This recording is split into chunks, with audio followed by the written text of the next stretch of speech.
So the schedule got a little scrambled, but so I'm obviously teaching this morning, and then Susie will teach on Wednesday, and then we'll get back to our regular schedule a week from today. So just things have been a little crazy. I want to talk this morning about awakening the heart. It's a big topic, but I want to sort of focus on one aspect of this, and it's this natural tendency that I think we all have.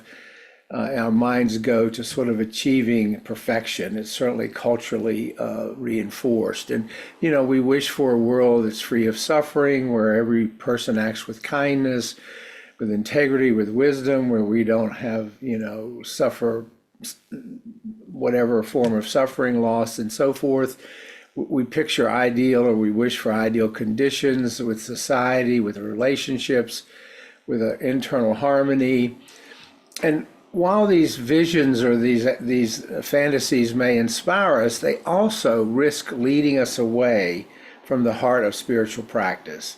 Because no matter how beautiful these ideals are, they're illusions.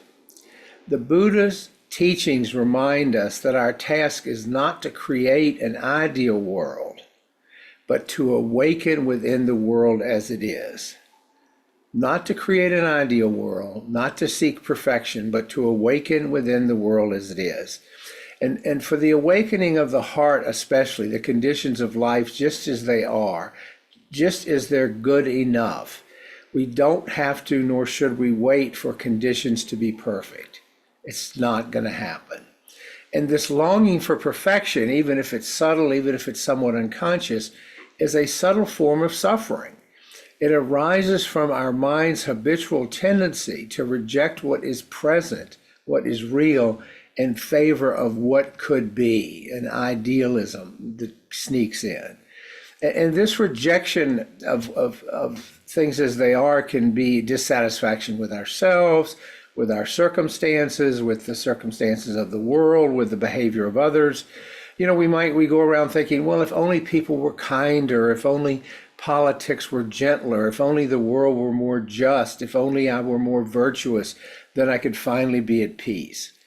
And while these thoughts seem reasonable, if not noble, they keep us bound to craving and aversion, the roots of suffering.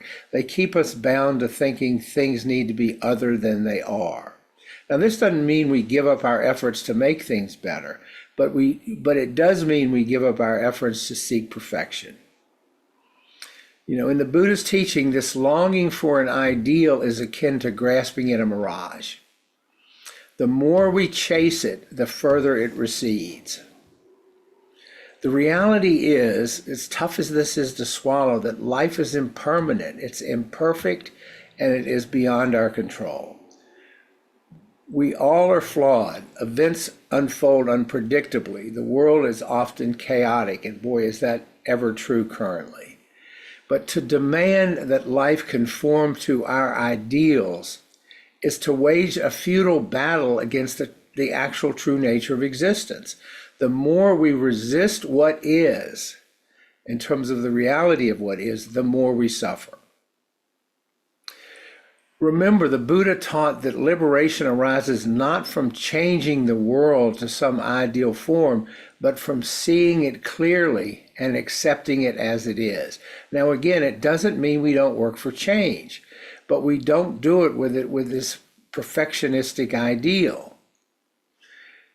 We look directly at the conditions of our lives and the world around us without judgment or resistance. It means accepting the suffering, impermanent, and non-self that characterize all phenomenon. And this acceptance is not passive resignation. We don't just roll over. It's an active engagement with reality.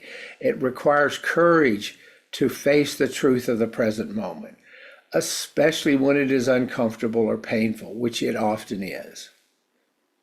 When we stop clinging to how things should be, how we think they ideally should be, we open ourselves to how things truly are. And in this openness, we discover that the present moment, however imperfect, contains all the conditions we need for liberation. Every experience, pleasant or unpleasant, joyful or sorrowful, can teach us about the nature of the mind and the path to freedom. Because the world in all its messiness is our greatest teacher. And when we embrace the world as it is, we cultivate the qualities of mindfulness, compassion, and wisdom. Mindfulness allows us to see each moment clearly without the distortion of judgment or expectation. Compassion arises when we recognize the shared nature of suffering and when we respond to suffering around us with kindness rather than with blame. Wisdom, another important part of our practice, grows as we see the impermanence and interdependence of all things. And by doing that, we loosen our attachment to the ego's demands. The ego wants things to be the way we want them to be. We loosen that attachment. For example, when confronted with the unkindness of another, we might initially feel anger or judgment, disappointment. But if we pause and observe, if we step back, we may be able to see that that person's behavior arises from their own suffering, their own confusion, their own conditioning. And this can help transform our response. Doesn't mean we tolerate abusive behavior, but instead of reacting with resentment, we may be able to meet the unkindness with patience and compassion. And this is another way that imperfection, in this case the imperfection of others, become opportunities for our own growth. We suffer less when we respond with compassion and kindness rather than resentment and judgment. Resentment and judgment imply that they should be the way we want them to be or we think they should be. But we have no control over that. Similarly, when we face personal challenges, illness, loss, failure, we can view them not as obstacles to our happiness, but as invitations to deepen our practice, to look deeply into that experience. Because these difficulties remind us of the truth of suffering and the necessity of letting go of all these attachments. They teach us humility, they teach us resilience, and they teach us the preciousness of each moment. Because even in the midst of pain, we find the seeds of awakening. This idea that conditions are always good enough, not perfect, but good enough for awakening, is profoundly liberating. It means we don't have to wait for the perfect moment or the situation or to begin our practice, to begin seeking freedom in our lives. In other words, the conditions of our lives, whatever they may be, are sufficient for moving and progressing on our path. And that's whether we're sitting in meditation, whether we're washing dishes, whether we're navigating a difficult conversation. The potential for awakening is always present. It's always there. Every moment is an opportunity to cultivate awareness, to cultivate compassion, to cultivate wisdom. This perspective, frees us from the burden of seeking perfection. We don't need to be ideal practitioners. We don't need to be perfect meditators or live ideal paths. In fact, we can't be to walk this path. Our flaws, our mistakes, our struggles are not obstacles. They are integral parts of the journey. They are part of the human experience. They are, in fact, the raw material from which insight and transformation arise. Every one of them is an opportunity for insight and transformation. And by accepting ourselves and our circumstances as they are,